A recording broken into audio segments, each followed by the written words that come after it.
रात के बीच एक लड़का पहाड़ों में शिकार कर रहा था। गलती से उसने एक अजीब अंडा ढूंढ निकाला। वो खुली जमीन पर पड़ा था और उसके आसपास सफेद धुआं उठ रहा था। उसने संभाल कर अंडा उठाया और ध्यान से देखने लगा। अंडा बिल्कुल सुरक्षित था, लेकिन उसे कोई अजीब बात महसूस नहीं हुई। इसके बाद वो सीधा बाजार में एक पोर्क शॉप गया। इरादा था कि इस जापानीज अंडे के बदले 1 किलो पोर्क के गुर्दे ले सके, ताकि अपनी सेहत का ध्यान रख सके। दुकानदार ने एक नजर अंडे पर डाली और तुरंत समझ गया कि ये कोई आम चीज नहीं है। पहले तो उसने सोचा कि लड़के ने इसे खा लिया होगा, लेकिन जैसे ही पता चला कि ये रिस्ट्रिक्टेड एरिया से लाया गया है, वो एकदम टेंशन में आ गया। घबराहट में उसने तुरंत अंडा वापस कर दिया और कहा कि ये राजा की अमानत है। वो अपनी जान को खतरे में नहीं डालना चाहता था, इसलिए उसने लड़के को दुकान से निकाल दिया। लड़का अब दूसरी मीट शॉप जाने का सोच रहा था, शायद वहां उसकी किस्मत साथ दे दे। अचानक उसने देखा कि कुछ बदतमीज सिपाही हर जगह पूछताछ कर रहे थे और दुकान का सारा मुर्गी का मांस उठा ले गए। लड़के के पास अब कोई रास्ता नहीं बचा, तो वो वापस थूलंग के छोटे गांव लौट गया। उसका नाम एरागोन था, एक लड़का जो बचपन से बिना किसी नौकरी के जी रहा था। उसकी माँ उसे छोड़ चुकी थी और वो अपने अंकल के साथ रहता था। हर दिन वो खेती और शिकार से अपना गुजारा करता। उसका अंकल कभी नाराज नहीं होता था जब वो पश्चिम की तरफ निकलता, क्योंकि उसने एरागोन को हमेशा अपने बेटे की तरह रखा था। उसका कजन भी उसका मजाक उड़ाने आ गया। दोनों बचपन से साथ बड़े हुए थे, इसलिए उनकी दोस्ती हमेशा मजबूत रही। जब भी वक्त मिलता वो दोनों हथियार उठाकर प्रैक्टिस करते। ये उनके लिए उतना ही आम था जितना खाना पीना। अगर उनके पिता ने बीच में ना रोका होता तो शायद दोनों रात तक लड़ते रहते। एरागोन को अब तक समझ नहीं आया था कि जो चीज उसने उठाई थी वो किस काम की है, इसलिए उसने अपने घर वालों से कुछ नहीं बताया, बल्कि चुपके से उसे एक गाय के चरने की जगह छुपा दिया। लेकिन उसकी क्यूरियोसिटी रुक नहीं पा रही थी। उसने वो अजीब अंडा निकाला और ध्यान से देखने लगा। एक बार तो उसने तरबूज की तरह टैप करके भी चेक किया, लेकिन अंदर से वो बिल्कुल खोखला महसूस हुआ। ये बात उसे थोड़ी अजीब लगी, लेकिन इससे पहले कि वो और सोचता, उसे खेतों में काम के लिए बुला लिया गया। उस दिन उसका कजन रोरन उसे कहने लगा कि वो अपने सपने पूरे करने के लिए यहाँ से जाना चाहता है। वो हमेशा के लिए इस घाटी में नहीं अटका रहना चाहता था। एरागोन को उसकी बात सुनकर बुरा तो लगा, लेकिन इससे बेहतर था कि वो अपनी मंजिल ढूंढने निकले। एरागोन और उसके अंकल ने उसके फैसले का पूरा समर्थन किया। जाने से पहले उन्होंने रोरन को कुछ चांदी के सिक्के भी दिए, लेकिन उसने समझदारी दिखाते हुए मना कर दिया। उसका कहना था कि वो खुद पैसा कमाएगा ताकि अपने परिवार की देखभाल कर सके। जब से उसका कजन घर छोड़कर गया था, एरागोन की जिंदगी पहले जैसी खुशहाल नहीं रही। फिर एक दिन जब वो उदास होकर बैठा था, एक अजीब चीज हुई। वो नीला अंडा जो अब तक बिल्कुल शांत पड़ा था, अचानक हिलने लगा, जैसे अंदर कोई बाहर निकलने की कोशिश कर रहा हो। एरागोन ने अजीब सी आवाज सुनी और हैरानी से उठ गया। उसकी आंखों के सामने अंडे का छिलका धीरे धीरे टूटने लगा और फिर एक छोटा पंखों वाला डायनो जैसे प्राणी उस छिलके से बाहर आया। ये देखकर एरागोन एकदम चौंक गया। ये तो एक ड्रैगन का अंडा था। कहा जाता है एक ड्रैगन का अंडा तब तक नहीं फूटता जब तक उसे कोई ऐसा इंसान न मिले जिससे उसका गहरा रिश्ता जुड़ सके, वरना वो अंडा हमेशा के लिए बंद ही रह जाता है और जिसे ड्रैगन चुनता है वो बनता है एक ड्रैगन राइडर, किस्मत वाला। अभी अभी जो बेबी ड्रैगन बाहर निकला था वो बेहद कमजोर था। लड़खड़ाता हुआ धीरे धीरे एरागोन की तरफ बढ़ा और अपनी बड़ी मासूम आंखों से उसे देखने लगा। अचानक उसने अपने छोटे पंख फैला दिए, जिससे एरागोन एक पल के लिए चौंक गया। उसका मासूम और अजीब अंदाज देखकर वो हैरान रह गया। बिना सोचे समझे एरागोन ने हाथ बढ़ाया उस छोटी सी अजीब प्राणी को छूने के लिए, लेकिन जैसे ही उसने बेबी ड्रैगन को छुआ, एकदम तेज रोशनी चमक उठी। एरागोन तुरंत रुक गया और इस अचानक घटना से एक जोर का शोर भी मचा। ये आवाज इतनी तेज थी कि सिर्फ 2 आदमी ही नहीं, बल्कि एक खूबसूरत औरत भी जाग गई। लेकिन उस औरत के चेहरे पर एक अजीब सी मुस्कुराहट थी। आखिर ये सब हो क्या रहा था? पता चला कि बहुत पहले इस महाद्वीप पर कई ड्रैगन्स और ड्रैगन नाइट्स हुआ करते थे। क्योंकि उनके पास एक बहुत ही ताकतवर शक्ति थी, इसलिए ये ड्रैगन नाइट्स इस पूरी दुनिया की हिफाजत करते थे। इन्हीं के होने से सब कुछ हजारों साल तक शांति से चलता रहा और ये देश तरक्की करता रहा। लेकिन जब हजारों साल तक ये शांति बनी रही, तो धीरे धीरे ड्रैगन नाइट्स अपने आप को सबसे ऊपर समझने लगे। आखिरकार उन्होंने एक भयानक जंग छेड़ दी। ताकत और राज करने की भूख में उन्होंने एक दूसरे का खून बहा दिया। लेकिन इस जंग का अंजाम ये हुआ कि ड्रैगन नाइट्स सच में बहादुर थे, मगर जब बीटोरिस ने अपनी ही टीम से दगाबाजी की तो उसने अपनी शक्तियों का इस्तेमाल करके सभी ड्रैगन्स और बाकी ड्रैगन राइडर्स को खत्म कर दिया। उसने अकेला पूरी ताकत को अपने हाथ में ले लिया और अंत में वही जीत गया। वही इस जमीन का राजा भी बन गया। लेकिन उसका शासन बहुत ही सख्त और जालिम था। जो भी उसकी बात नहीं मानता, उसका वो नामो निशान मिटा देता। जो लोग उसके खिलाफ खड़े हुए, उन्हें सिर्फ एक ही जगह मिल सकती थी, गहरे जंगल की छुपने की जगह। वहीं पर छुपकर वो अपनी ताकत जमा कर रहे थे, किसी चमत्कार की उम्मीद में। फिर एक दिन एल्फ जाति की राजकुमारी आर्या को एक बड़ा राज पता चला। गल्बाटोरिक्स के ड्रैगन ने एक अंडा दिया था। ये जानते हुए भी कि ये कितना खतरनाक हो सकता है, उसने जान की परवाह किए बिना चुपके से वो अंडा चुरा लिया। जब गल्बाटोरिक्स को ये बात पता चली तो उसने तुरंत दुर्जा को भेज दिया। किसी भी कीमत पर उसे अंडा वापस चाहिए था, क्योंकि वो किसी भी तरह अपनी तख्त को खतरे में नहीं डाल सकता था। जल्द ही उसने अपनी सेना के साथ पीछा शुरू किया। रास्ते में आर्या के साथियों ने उसे रोकने की कोशिश की, लेकिन वो हार गए। राजकुमारी आर्या भाग नहीं सकी, दुर्जा के जादू का शिकार हो गई। एक तेज आग के बीच वो फंस चुकी थी और बचने का कोई रास्ता नहीं था। दुर्जा ने राजकुमारी आर्या को मजबूर किया कि वो ड्रैगन का अंडा उसके हवाले कर दे, लेकिन एक अहम पल पर आर्या ने हाथ उठाए और एक प्राचीन भाषा में शब्द बोले। उसके शब्दों से चमक उठी और ड्रैगन का अंडा एक अनजानी जगह भेज दिया गया। मगर इसके बदले आर्या खुद दुर्जा के कब्जे में आ गई। उसे गिरफ्तार किया गया और कैद कर दिया गया। दूसरी तरफ एरेगन जंगल में शिकार कर रहा था। तभी उसे अचानक वो ड्रैगन का अंडा मिल गया। बस उसी पल से उसकी किस्मत बदल गई। अगली सुबह एरेगन की आंख खुली। उसने देखा सफीरा उसकी बाहों में शांत लेटी थी। वो अपनी बड़ी मासूम आंखों से एरेगन को देख रही थी। अचानक एरेगॉन ने अपने हाथ में तेज जलन महसूस की। जैसे ही उसने हाथ उठाया, उसने देखा उसकी हथेली पर एक अजीब निशान था। एरेगॉन समझ नहीं पाया कि इसका क्या मतलब है, इसलिए उसने इस बात पर ज्यादा ध्यान नहीं दिया। जब एरेगॉन ने देखा कि सफीरा अचानक से अजीब आवाज निकाल रही है, तो उसे लगा कि शायद वो भूखी है। इसलिए वो तुरंत उठा और एक बाल्टी भरकर ताजा दूध ले आया। लेकिन उसे समझ नहीं आ रहा था कि इसे कैसे खिलाए। पहले उसने सिर्फ दूध पिलाने की कोशिश की, पर जो उसने सोचा था बिल्कुल उल्टा हुआ। सफीरा ने इसमें जरा भी रुचि नहीं दिखाई, क्योंकि उसे दूध बिल्कुल पसंद नहीं था। तभी उसके पीछे एक हल्की सी आवाज सुनाई दी। जैसे ही उसने मुड़कर देखा, सफीरा लकड़ी के ढेर की तरफ रेंगी और उसमें छुप गई। एरेगॉन उत्सुकता से आगे बढ़ा और धीरे से झांक कर देखा। तभी उसे समझ आया कि सफीरा एक मांसाहारी प्राणी है। छोटी जरूर थी, पर भूख उसकी काफी बड़ी थी। उसने सिर्फ एक झटके में एक बड़े से चूहे को निगल लिया। एरेगन को सफीरा बहुत अजीब लेकिन पसंद आई, इसलिए उसने उसे चुपके से पालने का फैसला किया। सफीरा भी अब अपने मालिक को पहचान चुकी थी। वो हमेशा एरेगन के साथ रहती, उसके आसपास घूमती, जैसे उसके अलावा दुनिया में उसका और कोई नहीं। इसी बीच दुर्जा ने राजकुमारी आर्या पर जादू करके सच उगलवा लिया। उसे पता चल गया कि ड्रैगन का अंडा कहाँ गया था। जब गल्बाटोरिक्स को यह खबर मिली तो उसके पैरों तले जमीन खिसक गई। नए ड्रैगन नाइट का जन्म होना उसके तख्त के लिए बड़ा खतरा था। उसने तुरंत अपने सबसे ताकतवर योद्धा दुर्जा को भेज दिया। दुर्जा को आदेश मिला, नए ड्रैगन नाइट को खत्म कर दो, उससे पहले कि वो ताकतवर बन जाए, वरना वो भी गल्बाटोरिक्स के विरोध में खड़ा हो सकता था। और अगर ऐसा हुआ तो गल्बाटोरिक्स का तानाशाही राज खत्म हो जाता। दुर्जा एक ऊंचे मंच पर खड़ा हो गया और लगातार तेज आवाज में मंत्र पढ़ने लगा। उसके शब्दों के तुरंत बाद एक भयानक चीज सामने आई। एक पूरी राक्षसों की फौज जो ड्रैगन राइडर्स को तबाह करने के लिए बुलाई गई थी। उसी रात एरेगॉन अपने गांव के टैवर्न में गया। अभी वो बैठा ही था कि उसने कुछ लोगों की बातें सुनी। वो दुखी होकर कह रहे थे कि उनके जो बच्चे 16 साल के हुए, उन्हें गल्बाटोरिक्स की सेना में भेज दिया गया है। कोई नहीं जानता था कि वो लौटेंगे भी या नहीं।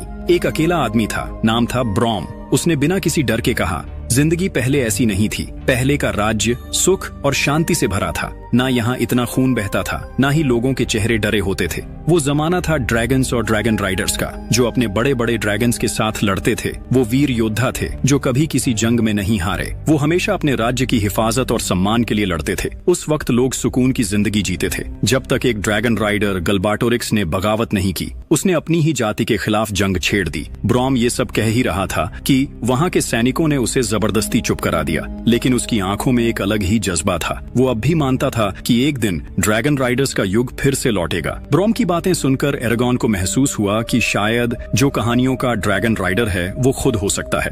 उसके अंदर एक अजीब सी हलचल होने लगी, जैसे कोई नई चीज जाग गई हो। उसने तुरंत सफीरा को लिया और उड़ने की ट्रेनिंग शुरू कर दी। वो चाहता था कि सफीरा जल्दी से और मजबूत हो जाए। कई बार कोशिश करने के बाद आखिर सफीरा ने अपने बड़े पंख फैलाए और हवा में उड़ गई। एरेगॉन पहले बहुत खुश था, लेकिन फिर सफीरा अचानक गायब हो गई। वो वहीं रुक गया, हैरान और परेशान। शायद उसके पंख इतने मजबूत हो गए थे कि अब उसे किसी की जरूरत नहीं थी। उसके दिल में एक अजीब सी उदासी छा गई। तभी उसकी हथेली में तेज दर्द उठा। हाथ पर बनी निशानी से चमकदार रोशनी निकलने लगी। एरेगॉन ने तुरंत ऊपर देखा। जो नजर आया उस पर यकीन करना मुश्किल था। सफीरा अब पहले से कहीं ज्यादा बड़ी हो गई थी। एक विशाल ड्रैगन जो कई टन भारी हो चुका था आसमान से तेज रफ्तार में नीचे आ रहा था। एरागन अचानक से घबरा गया। कुछ ही देर पहले वो एक छोटा प्यारा सा ड्रैगन था जो सिर्फ उड़ना सीख रहा था एरागन की मदद से। किसी ने भी ये नहीं सोचा था कि उसमें इतनी शक्ति छुपी थी। सफीरा के सिर पर जो सिंग थे वो चाकू की धार जितने तेज थे। उसके पूरे शरीर से एक अलग ही चमक निकल रही थी। एरागन उसे देख रहा था पर समझ नहीं पा रहा था कि ये सब कैसे हो गया। उसे क्या पता था कि सफीरा उसके दिमाग की बातें भी सुन सकती है। ब्रॉम ने जो कहा था वो अब सही लग रहा था। ड्रैगन नाइट्स का वक्त फिर लौट आया था। टेलीपैथी के जरिए एरागन सफीरा की भाषा समझने लगा और तब उसे याद आया जब उसने पहली बार उस छोटे ड्रैगन को छूने की कोशिश की थी। सफीरा ने एरागन के हाथ पर एक छाप छोड़ दी, एक कॉन्ट्रैक्ट का निशान जो दिखाता था कि अब वो ऑफिशियली एक ड्रैगन नाइट बन चुका है। सफीरा को अपने ड्रैगन नाइट का इंतजार करते हुए हजारों साल हो चुके थे। अब उसे उम्मीद थी कि एरागन उसके साथ मिलकर बुराई को खत्म करेगा। सफीरा की ये बात सुनकर एरागन को ब्रॉम की वो कहानी याद आई जो उसने ड्रैगन राइडर के बारे में सुनाई थी। पिछली रात ब्रॉम अपनी बात पूरी नहीं कर पाया था क्योंकि आसपास के सिपाही उसे धमका रहे थे। फिर भी एरागन को वो लम्हा साफ याद था जब ब्रॉम ने आखिरी बार उसकी तरफ देखा था। उसकी बातों में कुछ गहराई थी कि ड्रैगन राइडर का वक्त वापस आने वाला है। ये याद आते ही एरागन चुपचाप ब्रॉम के घर में घुस गया। उसे उम्मीद थी कि ड्रैगन से जुड़े हुए और भी राज मिल सकें। ब्रॉम के डेस्क पर एक किताब रखी थी, एक मैजिक हैंडबुक जो ड्रैगन्स के बारे में थी। जब एरागन उस किताब को पढ़ने में डूबा हुआ था तभी ब्रॉम अचानक वहां आ गया। क्या जो कुछ उसने सुना था वो सच था? एरागन ने ब्रॉम से ड्रैगन्स के बारे में और लेजेंड्स जानने की कोशिश की, लेकिन ब्रॉम उस सवाल को टालने लगा। ब्रॉम किसी मुसीबत में नहीं पड़ना चाहता था, इसलिए उसने उसे वहां से निकाल दिया। एरागन ने सफीरा के बारे में ब्रॉम को कुछ नहीं बताया। जब एरागन वहां से चला गया तो ब्रॉम चुपचाप अपनी तलवार निकालता है। वो तलवार जो कई सालों से सील की गई थी। ये वही तलवार थी जो एक ड्रैगन नाइट की शान मानी जाती है। असल में ब्रॉम एक मशहूर ड्रैगन नाइट था, लेकिन किसी अननोन वजह से वो इस सुनसान जगह में छुपा हुआ था। वापस लौटते वक्त एरागन अंदर ही अंदर बहुत गुस्से में था। जैसे ही वो एक बुचर शॉप के पास से गुजरा उसने अंदर से अजीब सी आवाजें सुनी। वो धीरे से खिड़की के पास गया और देखा कि एक मॉन्स्टर दुकानदार को टॉर्चर कर रहा था। वो एरागन के ठिकाने के बारे में इंफॉर्मेशन मांग रहा था। दुकानदार इतनी मार झेल नहीं पाया, इसलिए मजबूरी में उसने एरागन के घर का पता बता दिया। आखिर में उस मॉन्स्टर ने उसे बेरहमी से मार डाला। एरागन चालाकी दिखाते हुए एक टेबल के नीचे छुप गया और मुश्किल से मौत के मुंह से बच पाया। जब एरागन ने देखा कि मॉन्स्टर वहां से चला गया है तो उसे समझ आया कि सिचुएशन बहुत ही नाजुक है। वो अपने घर की तरफ जितनी तेज दौड़ सकता था उतनी तेज दौड़ने लगा, अपने अंकल को जल्दी से वार्न करने के लिए ताकि वो वहां से भाग सके। लेकिन एरागन ये एक्सपेक्ट नहीं कर रहा था कि सफीरा को पहले ही उसके खतरे में होने का एहसास हो गया था। सफीरा तुरंत हवा में उड़ी और एरागन को अपने पंजों में पकड़कर ऊपर ले गई उसे रोकने के लिए। सफीरा को पता था कि वो मॉन्स्टर कितना खतरनाक है, इसलिए उसका पहला मकसद एरागन को प्रोटेक्ट करना था और उसे वहां से भगाकर सेव करना था। एरागन उसके पीठ पर बैठा हुआ था, डर के मारे कांप रहा था, रोता हुआ सफीरा से गुहार लगा रहा था कि उसे नीचे उतार दे क्योंकि वो अपने परिवार को पीछे नहीं छोड़ सकता था। लेकिन सफीरा ने कहा कि वो मॉन्स्टर की स्पीड बहुत ही ज्यादा है और अब वापस लौटना बेकार है, बहुत देर हो चुकी है। लेकिन एरागन को अपने लोगों को बचाने की बेचैनी थी और वो घर वापस जाने पर जिद करने लगा। जब सफीरा उसे नीचे उतरने से मना कर रही थी तो एरागन ने उसकी पीठ पर हिलने डुलने की कोशिश की, अपने आप को उसकी पकड़ से छुड़ाने के लिए। सफीरा को डर था कि अगर वो ऐसे ही करता रहेगा तो वो नीचे गिर जाएगा, इसलिए मजबूरन उसने एरागन की बात मान ली और उसे वापस फार्म पर ले आई। जैसे ही एरागन घर के अंदर गया उसने देखा कि उसका अंकल, जिसने हमेशा उस पर भरोसा किया था, बहुत ही बेरहमी से मारा गया था। ये मंजर देखकर एरागन का दिल दुख से भर गया। वो तुरंत ही जमीन पर गिर गया, अपनी हालत को समझ नहीं पा रहा था। सफीरा ये सब देखकर आगे बढ़ी उसे तसल्ली देने के लिए, लेकिन एरागन ने उस पर इल्जाम लगाया। उसका कहना था कि अगर सफीरा ने उसे नहीं रोका होता तो वो अपने अंकल को टाइम पर वार्न कर पाता। सफीरा ने उसे समझाने की कोशिश की कि अभी वहां से निकलना बहुत जरूरी है क्योंकि वो मॉन्स्टर कभी भी वापस आ सकता है। लेकिन एरागन कुछ सुनने को तैयार नहीं था। वो अपना सारा गुस्सा सफीरा पर निकालने लगा, उस पर इल्जाम लगाता रहा। सफीरा ने मजबूरन अपने पंख फैलाए और आसमान में उड़ गई, जबकि एरागन जमीन पर घुटने टेक कर गिर गया। उसका दुख इतना गहरा था कि वो रोते रोते सांस लेना भी भूल गया था। अचानक दरवाजे पर कोई दिखाई दिया। एरागन को लगा कि शायद वो कातिल वापस आ गया है, इसलिए उसने तुरंत एक लकड़ी उठाई और बदले की आग में बाहर की तरफ दौड़ गया। लेकिन किसी ने उसे पकड़कर रोक लिया। तभी उसने देखा कि वो इंसान ब्रॉम था। एरागॉन के हाथ पर उस छाप को देखते ही ब्रॉम को समझ आ गया कि वो नए ड्रैगन राइडर के रूप में सामने आया है। ब्रॉम के चेहरे पर परेशानी दिखने लगी। उसने एरागॉन को तुरंत उठाया और वहां से निकलने की तैयारी करने लगा, लेकिन एरागॉन ने मना कर दिया। वो अपने अंकल को दफन करना चाहता था। ब्रॉम ने बिना कुछ कहे पूरे घर को आग लगाकर राख में बदल दिया। सब कुछ खत्म करने के बाद ब्रॉम ने एरागॉन को वहां से खींचकर बाहर निकाला और उसे वार्न किया, तो अगर वो डीमन उन्हें ढूंढ लेते तो सब कुछ खत्म हो जाता। उसके बाद ब्रॉम ने एरागन को एक घोड़े पर बिठाया और जितनी तेजी से हो सका उस खतरनाक जगह से दूर निकल गया। वो घने जंगलों को पार करते हुए खूबसूरत पहाड़ियों से गुजरते रहे और आखिर में वो एक पहाड़ की चोटी पर रुककर आराम करने लगे। कहा जाता था कि ये जगह एक ड्रैगन वेन है। ब्रॉम ने एरागॉन से कहा कि वो जल्दी से अपने ड्रैगन को बुलाए, क्योंकि सिर्फ वही दोनों को सुरक्षित रख सकता है। पहले तो एरागॉन को ये बात समझ में नहीं आई, लेकिन ब्रॉम के समझाने पर उसे एहसास हो गया कि ये सब कुछ गलबटोरिक्स की चाल है और सफीरा का हर कदम सिर्फ उसकी जिंदगी बचाने के लिए था। एरागॉन ने आसमान की तरफ देखा, अपने विचारों के माध्यम से सफीरा से माफी मांगी और उसे शांत करने की कोशिश की। ब्रॉम ड्रैगन्स को बहुत अच्छे से समझता था। उसने कहा, मुझे खुद देखने दो। ब्रॉम आगे बढ़ा और साफिरा को ध्यान से देखने लगा। उसका मजबूत शरीर और मसल्स देखकर वो समझ गया कि ये वाकई एक शानदार फाइटिंग ड्रैगन है और आने वाले वक्त में ये और भी ताकतवर हो जाएगा। फिर ब्रॉम ने एरागॉन से कहा, अब वो दुनिया का आखिरी बचा हुआ ड्रैगन राइडर है। गैल्बेटोरिक्स उसका शिकार करने के लिए लोग भेजेगा, इसलिए अब सिर्फ एक ही रास्ता बचा है। उन्हें उस बागी सेना को ढूंढना है जो केव में छुपी हुई है। सिर्फ उनकी मदद से वो उस जालिम राजा को हरा सकता है और अपने अंकल की मौत का बदला ले सकता है। लेकिन एरागॉन ड्रैगन राइडर बनना नहीं चाहता था। जो कोई भी एक ड्रैगन को पालता है वो जानता है कि ये प्राणी सिर्फ उसके सामने अंडे से निकलता है, जिसे वो अपना मानते हैं। जब एक कॉन्ट्रैक्ट साइन हो जाता है तो ये ड्रैगन हमेशा अपने राइडर के लिए वफादार रहता है। लेकिन ड्रैगन और ड्रैगन नाइट के बीच का रिश्ता अब भी मालिक और नौकर जैसा ही होता है, जैसे पुराने समय में गुलामी प्रथा हुआ करती थी। ड्रैगन का फर्ज होता है अपने नाइट को बचाना। अगर नाइट मर जाए तो ड्रैगन भी मर जाता है, लेकिन अगर ड्रैगन मर जाए तो नाइट को कुछ नहीं होता। गैल्बेटोरिक्स कभी नहीं चाहता था कि एक भी ड्रैगन नाइट वापस आए। उसने दुर्जा को एक आखिरी चेतावनी दी थी कि वो ड्रैगन नाइट को उसके बड़े होने से पहले ही खत्म कर दे। दुर्जा रजाक के मुख्य बेस पर आता है। रजाक पहले गैल्बेटोरिक्स के सबसे बड़े दुश्मन थे, लेकिन बाद में दुर्जा ने उन्हें अपने कब्जे में ले लिया और अपना रक्षक बना लिया। दुर्जा उन्हें हुक्म देता है कि वो ड्रैगन राइडर का सर काट कर ले आएं, ताकि गैल्बेटोरिक्स से पीछा छुड़ा सके। एरागॉन साफिरा से कहता है दिन में वो आसमान में चक्कर लगाती रहे ताकि खतरा होने पर वार्निंग मिल सके, और वो दोनों सिर्फ रात में मिले। दोनों बिना रुके वार्डन के बेस की तरफ भागते हैं, लेकिन दुर्जा के भेजे हुए राजाक रास्ते में उनकी हरकतों का पता लगा लेते हैं। रास्ते में उन्होंने देखा कि कुछ डीमन सड़क पर गाड़ियों को लूट रहे थे।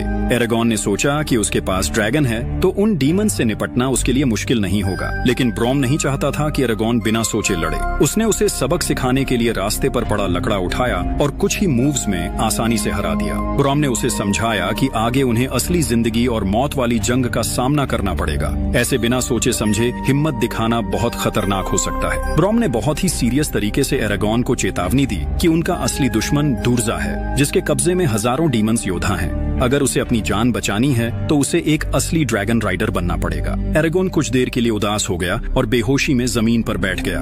ब्रॉम उसके पास ही था, कुछ मंत्रों को धीरे से बोल रहा था, जिसकी वजह से लकड़ी का ढेर अचानक से आग पकड़ लेता है। जब एरागॉन उससे पूछने के लिए आगे बढ़ा तो ब्रॉम बस इतना ही बोला कि ये सिर्फ एक मैजिक ट्रिक थी। लेकिन एरागॉन को महसूस हो रहा था कि ब्रॉम अपने दिल में अब भी कुछ छुपा रहा है, एक बहुत बड़ा राज। ब्रॉम सिर्फ ड्रैगन राइडर के बारे में ही नहीं जानता था, बल्कि जादू का यूज करने में भी माहिर था। सफर के दौरान जब वो दोनों एक अजीब से गांव से गुजरे तो ब्रॉम अचानक बेचैन हो गया। उसे ऐसा महसूस हुआ जैसे वहां किसी अनदेखी ताकत का साया है। वो रुककर कुछ देर तक उस जगह को देखता रहा, फिर एरागॉन से कहा कि वो सफर के लिए कुछ सूखा खाना खरीद ले, जबकि वो खुद एक तरफ चला गया। किसी तरह एरागॉन एक गांव वाले के घर में घुस गया और उसने देखा कि वहां एक खूबसूरत औरत थी, जिसे देखकर उसकी आंखें खुले की खुले रह गईं। वो औरत अपने आप को एंजेला कहकर इंट्रोड्यूस करती है और बताती है कि वो एक विच है जो एस्ट्रोनॉमी और जियोग्राफी को समझती है। एंजेला ने देखा कि एरागॉन उदास और बोर हो रहा था, तभी उसने कहा कि वो जल्दी ही एक खतरनाक मुसीबत में फंसने वाला है।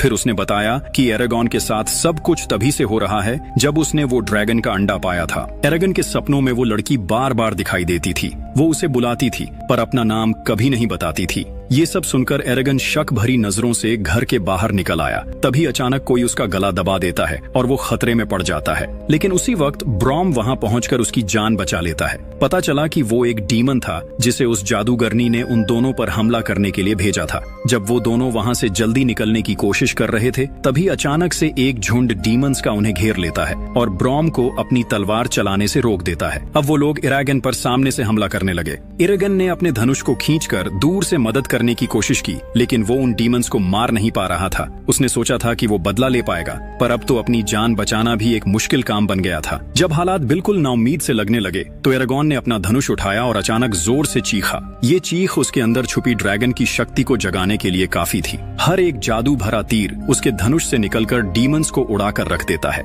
लेकिन इतनी शक्ति का इस्तेमाल करने के बाद वो बेहोश हो गया। जब वो होश में आया तो उसने महसूस किया कि उसके हाथ पर जो निशान था वो जलते हुए दर्द से तड़प रहा था, जैसे वो आग में जल रहा हो। ब्रॉम ने उसे समझाया कि जो आग का तीर उसने छोड़ा था वो उसके हाथ पर बने उस अजीब निशान की वजह से था। ये निशान ड्रैगन की ताकत से जुड़ा था और तभी जागता है जब कोई ड्रैगन राइडर गंभीर खतरे में होता है। यही वजह थी कि मुश्किल वक्त में ये मैजिक खुद उसे बचाने के लिए सक्रिय हो गया। ब्रॉम ने समझाया कि ये शक्ति इतनी जबरदस्त है कि आम इंसान इसकी एनर्जी को बर्दाश्त नहीं कर सकते।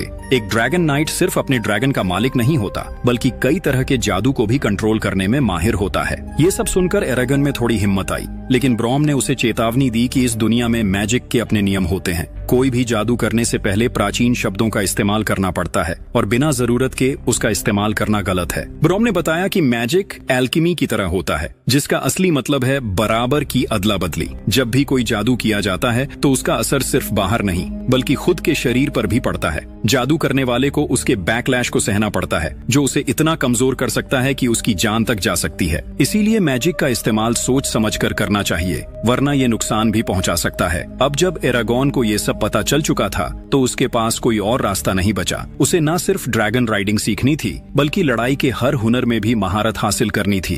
ब्रॉम ने सफीरा के लिए एक खास सैडल तैयार किया था। एरागन अपने ड्रैगन की पीठ पर चढ़ गया और ड्रैगन राइडिंग की प्रैक्टिस करने की कोशिश करने लगा। सफायरा उसे एक गहरी खाई के किनारे ले गई। नीचे झांकते ही एरागन का पूरा शरीर डर से कांपने लगा, लेकिन इससे पहले कि वो कुछ समझ पाता, सफायरा ने अपने पंख फैला लिए और अचानक नीचे गिरने लगी। वो तेज रफ्तार में खाई की तरफ जा रहे थे। कुछ ही पलों में वो 100 मीटर तक नीचे आ चुके थे। रफ्तार इतनी ज्यादा थी कि अगर कोई देखता तो उसे समझ ही नहीं आता कि क्या हो रहा है। उस खतरनाक सफर के बाद धीरे धीरे एरागन और साफिरा के बीच तालमेल बैठने लगा। अब एरागन साफिरा को कंट्रोल करना सीख गया था, लेकिन साफिरा ने कहा कि ये तो सिर्फ बेसिक ऑपरेशंस हैं। उसने समझाया कि जब वो दोनों सच में एक हो जाएंगे तो एरागन ड्रैगन की पूंछ पर बैठकर भी लड़ सकता है। ये उनकी ट्रेनिंग का सिर्फ पहला कदम था। एरागन अपने ड्रैगन की पीठ पर बैठा और धीरे धीरे ट्रेनिंग मोड में चला गया। फिर उसने एक मंत्र पढ़ा। उसकी आंखें नीले रंग में चमकने लगी। अचानक उसका नजरिया सफीरा की आंखों से मिलने लगा। अब सब कुछ कई गुना बड़ा दिख रहा था। उसे महसूस हुआ कि वो दुनिया को उसी तरह देख पा रहा है जैसे साफिरा देखती है। इस नए नजरिए में एक अजीब सी मैजिकल इंफ्रारेड स्कैनिंग भी थी। एरागन दूर तक देख सकता था।